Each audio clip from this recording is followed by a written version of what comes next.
식당을 경영하는 한 사장이 문득 주방 앞을 이렇게 지나가는데 주방에서 들려오는 요리사의 한탄 소리를 듣게 됩니다.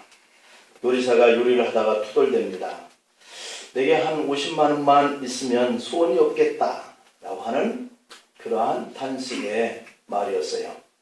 이의 이야기를 듣고 사장은 그냥 돌아갈 수가 없었습니다. 죽은 사람 소원도 들어준다는데 산 사람의 소원이 50만 원만 있으면 좋겠다. 자기 직원인데 못 들어줄 이유가 없겠다 생각을 하고서 들어가서 50만 원을 이렇게 줬습니다. 이제 소원을 풀었으니까 얼마나 행복할까 하고 기대를 가지고 살며시 주방을 엿봤다는 거죠. 그러자 요리사가 주방에 이렇게 서서 하는 말이 내가 미쳤지. 한 100만 원을 달라고 할 것을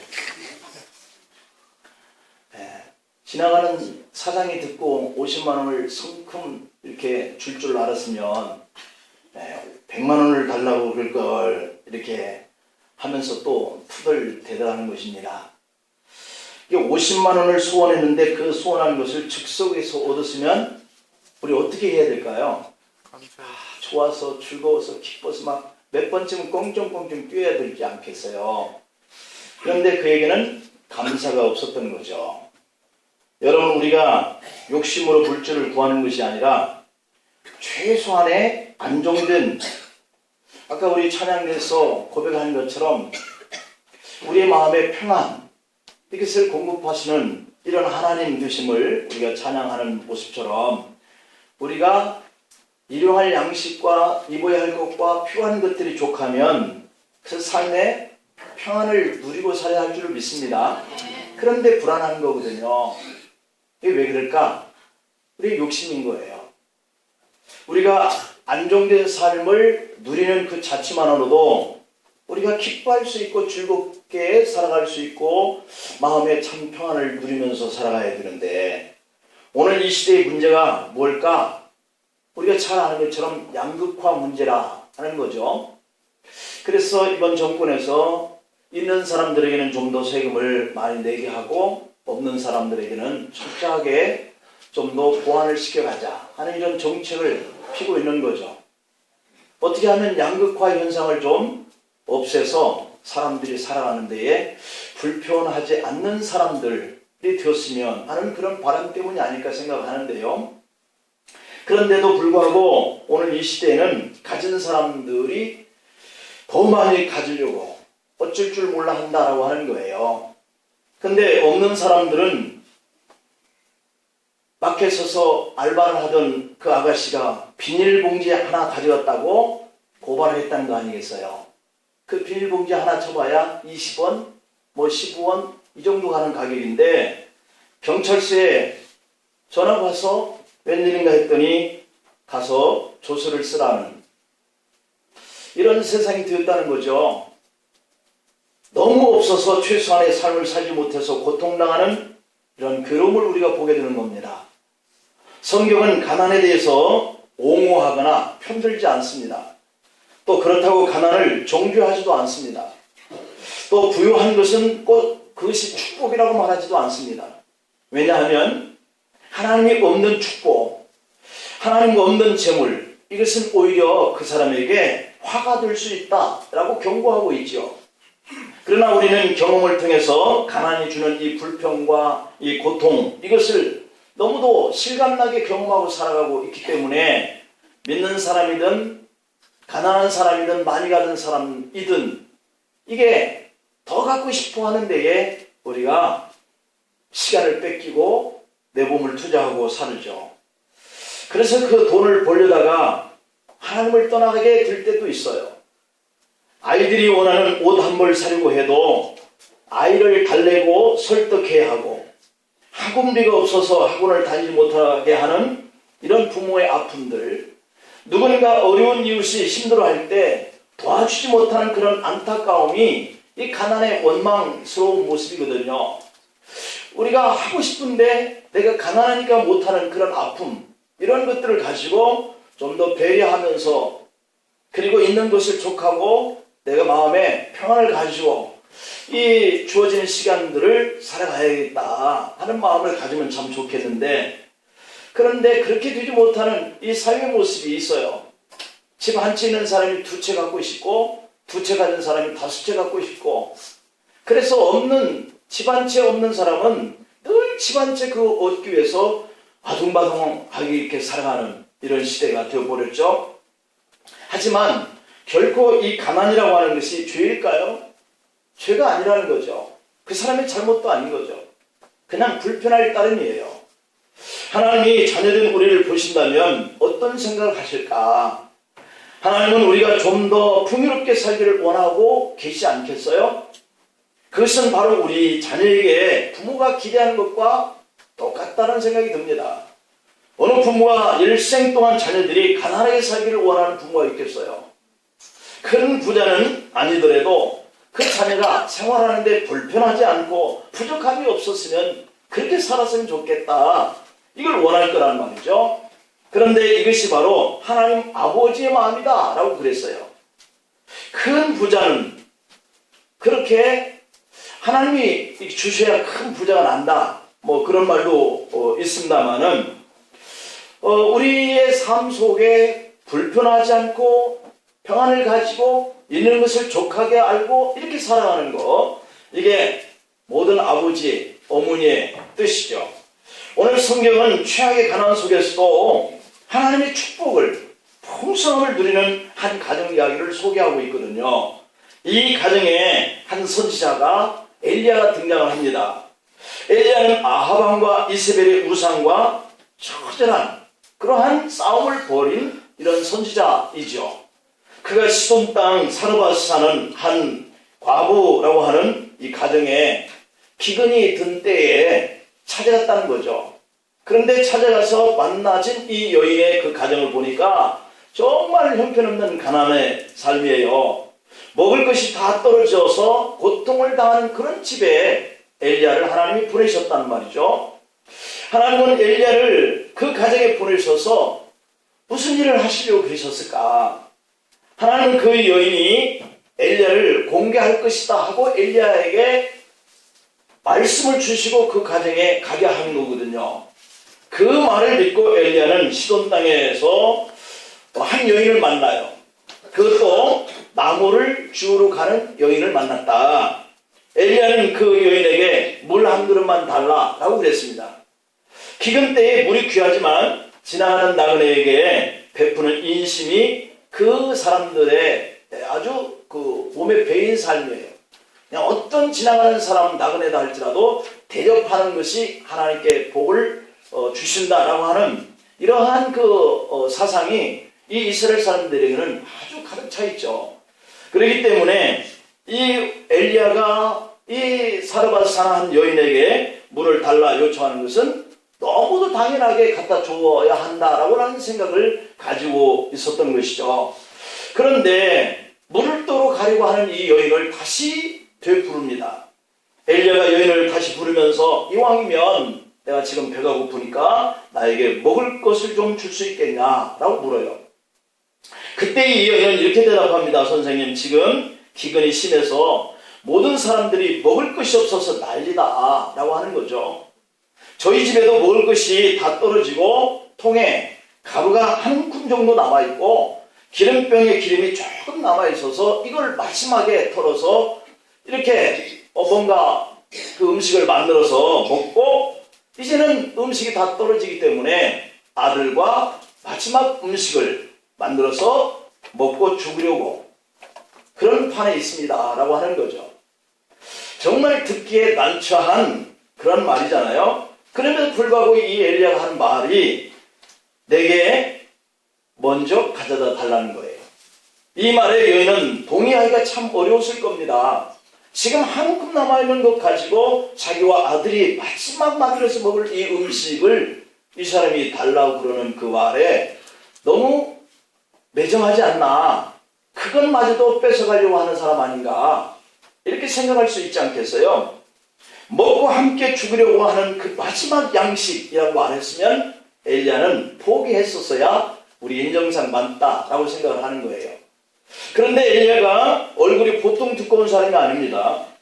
여보시오, 내가 사정은 다 알겠지만 그럼에도 불구하고 나를 위해서 먼저 떡을 만들어서 가지고 와달라. 그리고 그 다음에 남은 것으로 당신과 당신 아들을 위해서 떡을 만들어 먹으라. 이렇게 얘기를 하고 있어요.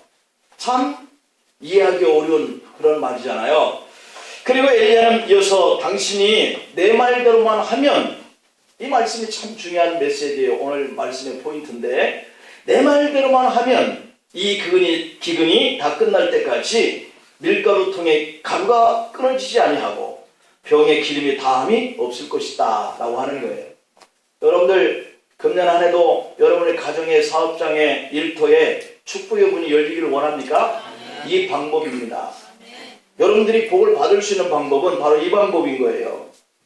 그런데 엘리야의 말보다 더 놀라운 것은 이 시돈에 사는 이방 여인임에도 불구하고 이 여인이 하나님을 향한 믿음의 마음으로 그 말에 순종하는 거예요.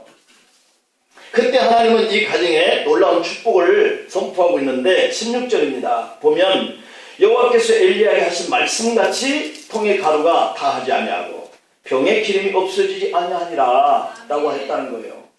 먼저 그 마지막 먹을 그 음식을 나에게 갖다 주면 하나님 너에게 이렇게 해주겠다고 하는 말을 받아들였다는 거예요. 그대로 했더니 정말로 기근이 닿을 때까지 가루통에 가루가 닿지 않고 병에 기름이 안 떨어지는 이런 놀라운 그런 기적이 일어나더라는 거예요. 하나님의 말씀에 순종했을 때에 놀라운 축복이 임했다라고 하는 이 기사가 오늘 우리에게 주어지는 메시지란 말이죠. 여러분은 삶에 그 여건이 작년에 그리고 또 금년에 시작하면서 어떤지 알 수 없어요. 그러나 그 사건을 볼 때 우리 눈에 마치 마지막 남아있는 이 통의 가루, 마지막 병에 조금 고여있는 이 기름 한 방울과 같은 그러한 생활의 모습이 혹 있다 할지라도 오늘 이 말씀을 한번 여러분들의 마음에 잘 새겨서 그대로 한번 적용을 해보는 이런 생활을 해보시길 바랍니다. 제가 목사로서 늘 여러분에게 원하는 것이 있다면 여러분들과 여러분들의 가정들이 늘 부유하고 풍성하게 살아가기를 원하는 거예요. 사람이 마음에 기쁨이 있고 행복이 있더라도 어느 순간에 내가 필요한 물질이 떨어지면 고통을 느끼게 돼요. 물질의 어려움을 당하게 되면 삶이 찌들어지면서 우울해지기 시작한다는 거죠. 그렇기 때문에 이 물질이라고 하는 것은 작은 것 있을 때 그거 나에게 먼저 좀 주지 라고 했을 때 선뜻 내줄 수 있는 사람, 이런 사람들이 드물다 이 말이죠. 그런데 하나님은 오늘 그것을 요구하는 거예요. 내게 이거밖에 없는데 하나님이 그것을 내게 먼저 달라 라고 하는 요구를 하고 계세요. 여기서 중요한 것은 복을 받는 문을 여는 비결이거든요. 그 첫째가 하나님의 은혜를 사모하라는 거예요. 여러분, 금년에 여러분들이 애쓰고 수고해도 지금까지도 그렇게 해봤는데 달라지지 않는 이런 부분들이 혹 있다면 여러분, 하나님의 은혜를 사모하는 한 해가 될 수 있기를 축복합니다. 모든 좋은 축복은 위로부터 하나님께로부터 온다고 그랬어요. 야고보는 그래서 후히 주시고 꾸짖지 아니하시는 하나님께 구하라고 그랬어요. 역대상 29장에 12절에 보니까 부와 귀가 주께로 말미암는다. 또 주는 만물의 주제가 되사 손에 권세와 능력이 있다. 이렇게 말씀하고 계시고 모든 사람을 크게 하심과 강하게 하심이 주님의 손에 있나이다. 이렇게 고백하고 있어요. 한 민족과 그리고 한 사람의 부귀 영화, 그 사람을 크게도 하시고 또 강하기도 하시는 것, 이게 다 하나님 손에 달려있는 것을 믿으시길 바랍니다. 그렇다면 하나님 나를 금년에 크게 해주세요. 강하게 해주세요. 그리고 나를 부와 영화를 주세요. 라고 하는 이 기도, 이것을 사모하는 마음을 가지고 하나님께 믿음으로 나아갈 수 있어야 된다는 거죠. 그게 방법이라는 거예요. 또한 신명기 28장에 18절 말씀을 보면 네 하나님 여호와를 기억하라. 그가 네게 재물 얻을 능력을 주셨습니다. 이래요.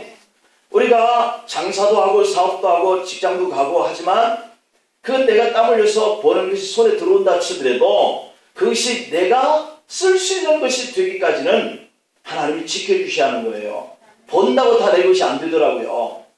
저축한다고 해서 그게 다 내 것이 안 되더라고요. 그 재물을 얻을 능력을 내가 주셨으면 그 능력 주신 분이 누군가 하는 이 사실을 기억하라고 하는 것, 이게 바로 하나님께 은혜를 사모하는 자의 모습이거든요. 그 소망을 하나님께 두시기를 바랍니다. 사무엘상 2장 7절 8절에 보면 여호와는 가난하게도 하시고 부하게도 하시며 낮추기도 하시며 높이기도 하시는도다 그랬어요. 혹시 작년에 여러분들을 하나님이 높여주셨다고 생각합니까? 금년에도 또 높여주세요 라고 하나님 앞에 은혜를 구해야죠. 작년에 나를 높여주셨지만 금년에 나를 낮출 수도 있는 환경이 온다는 거죠. 가난한 자를 진토에서 일으키기도 하시고 빈궁한 자를 거름뜸에서 올리시사 귀족들과 함께 앉게 하시며 영광의 자리를 차지하게 하시는도다. 땅의 기둥들은 여호와의 것이다. 여호와께서 세계를 그들 위해 세우셨다. 이렇게 말씀해요. 여러분들을 구하기도 하시기도 하고 높이기도 하시고 진토에서 일으켜 세우기도 하시고 빈궁한 그 거름덤에서 올려서 귀족들과 같은 의자에 앉게도 하시고 영광의 자리를 차지하게 하시는 하나님이 여러분들의 아버지 하나님이신 것을 믿습니까? 그렇다면 그것을 하나님 앞에 사모하고 주님의 은혜를 갈구해야 한다는 거예요. 이런 축복을 주시는 하나님께 구하는 것이 우리 인간의 믿음의 겸손의 모습입니다. 내가 다 할 수 있을 것처럼 생각하면 안 된다는 거죠. 내가 할 수 있는 힘은 이거밖에 없는데 하나님, 할 수 있는 것이 무엇입니까? 내게 은혜를 베풀어 주세요. 이렇게 구하는 것, 이게 바로 믿음의 겸손이거든요. 그런데 이렇게 하나님께 구하는 것이 인간의 겸손이라면, 그러나 하나님의 은혜가 없으면 역사가 없다는 거예요. 그 당시 기근으로 어려운 사람이 어찌 이 사르밧의 여인의 가정뿐이었겠습니까? 많은 사람이 있었겠죠. 저와 여러분들이 오늘 이 말씀을 듣게 되어지는데 어찌 사람이 여기 있는 사람밖에 없겠습니까? 수많은 사람들 가운데 오늘 하나님께서 금년엔 내게 축복의 문을 열 수 있는 방법이 뭘까? 이 방법을 제시해 주는데, 이 방법이 여러분들이 들으면서도 한 귀로 흘러버리면 여러분들이 높아지고 싶어도, 여러분들이 귀한 그러한 사람들과 함께 앉을 수 있는 자리에도, 여러분들이 또 풍족한 그러한 것들을 거둘 수 있는 일에도 하나님의 은혜의 역사가 없으면 안 된다고 그랬으니까 안 되는 것 아니겠어요? 시돈 땅 사르밧 여인에게도 그 많은 사람들 중에 하나님의 은혜가 임해서 엘리야가 그 가정을 간 거예요. 하나님의 종 엘리야에게 사르밧 여인의 가정을 방문하고 그들 모자가 먹고 죽을 그러한 마지막 남은 밀가루 한 병을 남은 그 마지막 그 기름 한 방울로 만든 그 마지막 음식을 요구할 때 비정하다. 어린애의 코 묻은 것을 뺏어먹는 것처럼 그렇게 생각될 것 같은 생각이 들어요. 그런 것까지도 달라고 그러느냐라고 할 수 있잖아요. 비정합니다. 그렇게 생각될 만큼 무리한 요구 같아요. 승낙함으로 인해서 그 가정에 놀라운 축복이 이루어진 이것과 비교를 해보세요. 이거 하나 남아있는 것을 나보고 달라 그래? 그런데 이거 하나 남은 게 아니라 더 많은 것들을 마음껏 먹을 수 있는 이런 것과 한번 비교해 보세요. 오늘 우리들이 가난하다고, 오늘 우리들이 빈곤하다고, 내가 하나님이 원하시는 것을 드릴 수 있는 그런 마음의 문을 닫아버리면 하나님이 이렇게 더 많은 것을 준비하려고 기다리고 있는 것들을 얻지 못한다고 비교해 보세요. 오늘도 우리를 부유하게 하시고 우리의 필요를 채우시는 하나님 아버지 앞에 여러분이 필요를 위해서 담대히 은혜를 구하는 기도의 생활을 하기를 축복합니다. 여러분의 직장을 위해서, 사업의 일터를 위해서, 가정을 위해서 기도해요. 문을 열어달라고, 하나님 은혜를 베풀어 달라고. 이것이요 여러분 기복적으로 느껴집니까? 내가 기도하지 않아도, 하나님께 은혜 구하지 않아도 내가 지금껏 살아왔는데 이런 생각이 드십니까? 결코 이것은 기복적인 것이 아니에요. 그것을 통해서 하나님의 영광을 위해서 여러분이 필요를 구할 때 이것을 믿음으로 보시는 거예요.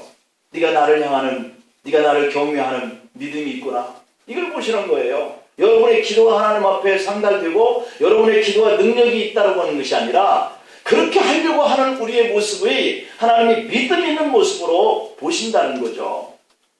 그래서 하나님은 기꺼이 응답합니다. 성경의 기적의 모습을 보면요 정말 모자람이 없잖아요. 갈릴리 가나의 혼인잔치를 보면 포도주가 모자랐어요. 이것은 잔치집의 위기잖아요. 여러분의 건강이 모자라잖아요. 위기입니다. 필요한 물질이 부족하게 되는 것도 삶의 위기죠. 그럴 때마다 예수님 앞에 나가서 구하는 거예요. 하나님, 쌀이 떨어졌습니다. 하나님, 돈이 떨어졌습니다. 하나님, 제가 건강이 이렇게 악화되어 가기 시작합니다. 이거 기도하는데 이게 왜 기복입니까? 포도주가 필요한 잔치집에서 예수님은 빈 항아리에 물을 채우고 떠다 주라 순종했더니, 야, 왜 이렇게 좋은 것을 나중까지 뒀다 이제 나오냐? 라고 할 정도로 기가 막힌 포도주가 되었다는 거예요. 이것이 하나님의 은혜의 역사입니다. 하나님을 바라보고 있는 자에게 하나님의 은혜가 임했다는 거죠. 하나님의 은혜가 임하는 자리에 기적이 일어난다는 거죠. 예수님은 광야에서 말씀을 전하시고 무리들을 돌려보내시려고 하다가 너무나 그들이 지쳐 보입니다. 굶주려 있는 것이 안타까워서 그냥 돌려보낼 수가 없었어요. 먹을 것을 찾아보니 없습니다. 그때 이 사람들을 다 배불리려고 한다면 200데나리온의 돈이 있어야 하는데 그런 돈이 없습니다. 혹 돈이 있다 한들 다 저녁 시간에 어디 가서 이 많은 사람들이 먹을 수 있는 양식을 구할 수가 있겠습니까? 이것이 우리 사람들의 모습이에요. 하지만 방법이 있었어요. 믿음의 사람. 제자 안드레가 한 소년을 데리고 오죠. 그 소년이 가지고 온 그것은 고작 오병이어 같은 도시락에 불과한 거죠. 우리가 볼 때 떡 5개와 물고기 2마리, 이 5,000명이나 되는 사람에게 무엇을 할 수 있겠습니까? 그런데 그 작은 것이지만 하나님 앞에 가지고 오면서 은혜를 구하는 거예요. 이것 있는데 어떻게 할 수 있나요? 우리 사람의 생각은 가당치도 않죠. 나 이까짓 갖고 뭘 할 수 있냐? 나 못해. 이런 게 우리 모습이잖아요. 그런데 뭔가 할 수 있나요? 이 믿음이거든요. 은혜를 구하는. 놀랍게도 주님 손에 들려진 오병이의 그 도시락은요, 5,000명이 먹고도 12바구니가 남겼더라, 이렇게 기록되어 있어요. 하나님을 향한 믿음에, 하나님께 은혜를 구하는 이 믿음 위에 기적의 역사가 일어난다는 거예요. 여러분, 금년 한 해 동안도 우리 모두가 비록 힘에 미치지 못할 것 같은 연약한 모습이 우리의 모습이지만 하나님의 은혜를 믿음으로 구할 수 있는 저와 여러분들 될 수 있기를 축복합니다. 주님 앞에 부유를 위해서, 물질의 축복을 위해서, 사업의 번성을 위해서, 일터에 하나님 축복해달라고 기도하는 것, 이거 누구라도 정죄하면 안 되는 거예요. 그걸 죄라고 생각하면 안 되는 거예요. 그럼에도 불구하고 구할 줄 모르고 하나님께 은혜를 구할 줄 모르는 것이 죄죠. 예수님은 요한복음 16장 24절에서 지금까지는 너희가 내 이름으로 아무것도 구하지 아니하였으나 구하라, 그리하면 받으리라, 너희 기쁨이 충만하리라. 기도한 사람에게 기쁨을 충만할 수 있는 응답을 주신다는 거잖아요. 마가복음 16장 17절에 보니까 믿는 자들에게는 이런 표적이 따르리니 곧 그들이 내 이름으로 귀신을 쫓아내며 새 방언을 말한다 그랬어요.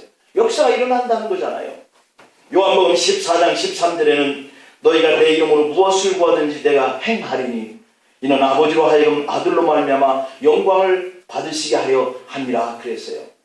우리가 기도하면 그 기적과 같이 하나님의 은혜가 임하는 이 사건을 보고 이것이 예수 그리스도 그분에게 영광을 받도록 하나님 역사하신 일이라는 거예요.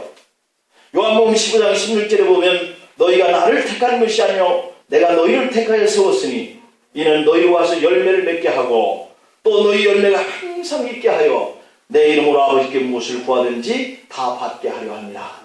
할렐루야. 그래 하나님 앞에 은혜를 구하는 기도의 모습이, 그 믿음의 모습이 요구되고 있는 거예요.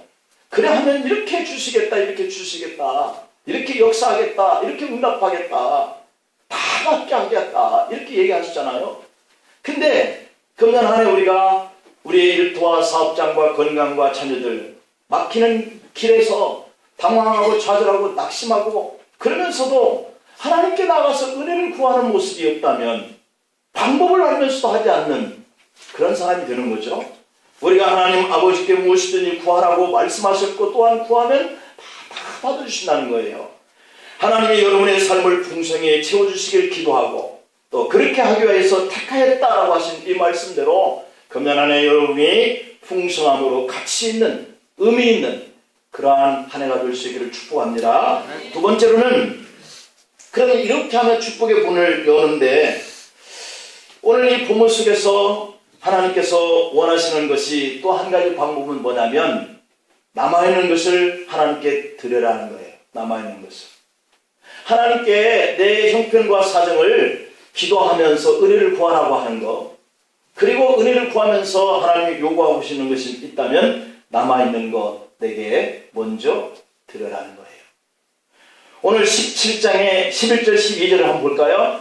11절 12절에 보면, 그가 가지러 갈 때에 엘리야가 그를 불러 이르되 청하건대 네 손에 떡 한 조각을 내게로 가져오라. 그가 이르되 당신의 하나님 여호와께 살아계심을 두고 맹세하노니 나는 떡이 없고 다만 통에 가루 한 웅큼과 병에 기름 조금뿐이라. 내가 나뭇가지 둘을 주워다가 나와 내 아들을 위하여 음식을 만들어 먹고 그 후에는 죽으리라 하였다. 이렇게 되어 있죠. 근데 이것은 인정상 가난하기 때문에, 없기 때문에 드리면 안 된다고 생각하는 것이 우리 인정상 맞는 거예요. 정말 가난한 그런 형편이었습니다. 누군가와 무엇을 나눌 그러한 형편이나 줄 상황이 아닌 이런 가정이었다는 거죠. 우리가 하나님 앞에 믿음 생활하면서 우리는 다 이렇게 생활을 할 수 있는 그런 입장이에요. 뭐 남들에 비교해서 있는 게 뭐 이렇게 탐탁지 않습니다. 또 넉넉하지도 않고 너무 풍성하지도 않아요. 그런데 이것을 먼저 하나님 앞에 드리려고 하니 떨리는 거죠. 부담이 됩니다. 그런 입장인 거예요. 그런데 하나님이 먼저라고 하는 이 말씀을 우리가 뼈 있게 생각해야 돼요. 또 없는 입장 속에서, 이렇게 없는 입장 속에서 하나님이 내게 먼저 드리라 해서 드린들 뭐 얼마나 많이 드리겠어요. 그러나 그 작은 것, 이걸 보시고 하나님이 이 기근 때 이 여인의 가정을 살폈다는 거예요. 그래도 엘리야는 여인의 말을 듣고 오늘 본문 13절에서 이렇게 표현하죠. 13절 엘리야가 그에게 이르되 두려워하지 말고 가서 네 말대로 하려니와 먼저 그것을 나를 위하여 다 달라고 하지 않잖아요. 작은 떡 한 개를 만들어 내게로 가져오고 그 후에 너와 네 아들을 위하여 만들라 라고 그래요. 없지만 없는 것 가운데 속에서도 내게 먼저 드려라. 그리고 남아있는 것 가지고 너와 네가 살아라. 이런 얘기죠. 오늘 이 말씀을 보면서 우리가 많은 것들을 돌아보게 합니다. 두려워 말라. 먹고 죽겠다. 한 대로 그냥 떡 만들어서 그거 떨어지면 죽어라는 거죠. 근데 죽게 아시지 않았잖아요. 먼저 작은 떡 한 개를 만들어서 가져오면 복을 받는다. 근데 우리는 복을 받는다는 생각보다는 먼저 드리는 것에 부담이 있는 거예요.